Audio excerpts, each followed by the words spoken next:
Hello YouTube, Sam here from youtube.com/onlivegamer for the new Boston, and in this tutorial we're going to continue working on our FTP downloader. So if you remember from the previous tutorial, we added this notify new file icon, which is a notify icon.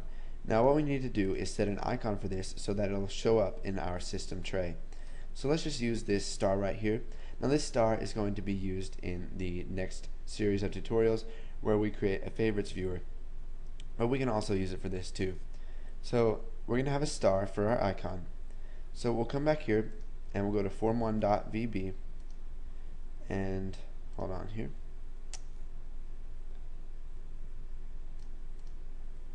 Okay, so what we need to do, sorry about that, I had to look at my previous project that I had created.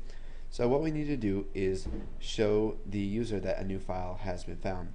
So we'll type notify new file dot show balloon tip. Now a balloon tip is one of those things, if you're on Windows right now, a balloon tip is when you see a little balloon looking thing pop out from one of your icons in your system tray and it tells you something. Now you may have seen this with a Windows updater or something like that. And it has a little X button on it. So this is going to take some arguments. We're going to need the timeout. So let's set the timeout to 10 seconds. Now this is in milliseconds, so what we need to do is put 10,000 milliseconds, which is going to be equal to 10 seconds. Now the next thing we need to do is set the title of the tip. Now to show balloon tips, you have to use a notify icon, because there has to be an icon in the tray for you to show a balloon tip. You can't do it from an icon in the taskbar. So let's set the title to new file, and we'll just set the text to the new file found is, and then we'll just go ahead and add, let's see, file name dot toString, or file name is already a string, so we can just leave it like that. And then the tip icon is going to be tooltipicon.info. So this will set the icon of our tooltip. Now let's go ahead and run this. And you can see here that we've got start checking for new files. So if I click this, it's going to say it's going to check for new files. Now that just showed up a whole bunch of balloon tips because it did that for each one of these because it did not contain it. So we'll go to home directory, and let's see here, we need to change this to, let's see, so it looks like it's not changing our text for this, so let's go ahead and we'll copy this, go ahead and paste that right there, and then paste that right there. So we'll get rid of this and we'll set checking to true to begin with. Okay, so now let's run this again, and if we start checking for new files, there we go. That was the problem. It changed the text of this instead of this because I didn't use very good names. So let's just undo this stuff we did here,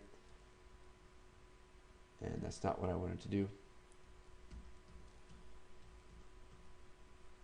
Okay, so instead of button check for new files, we want button, let's see, start check timer.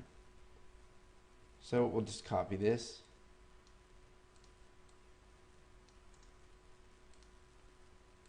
and we will paste it right here.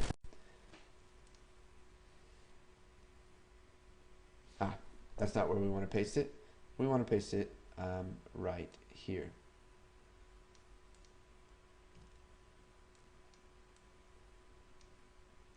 Okay, so now if we go ahead and run this, if we click start checking for new files, you can see it changes to stop, and it shows us a balloon tip down here.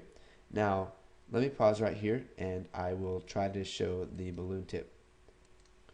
Okay, so I've moved the recording down to here, and let's just go ahead.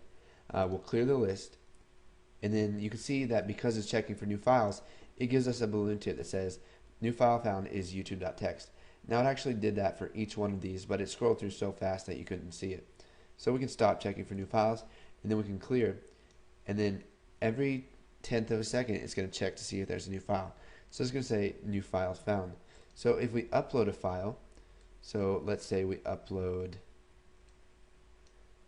the dragon, we can go ahead and we'll see that it's going to check and find the dragon. Now let's see here.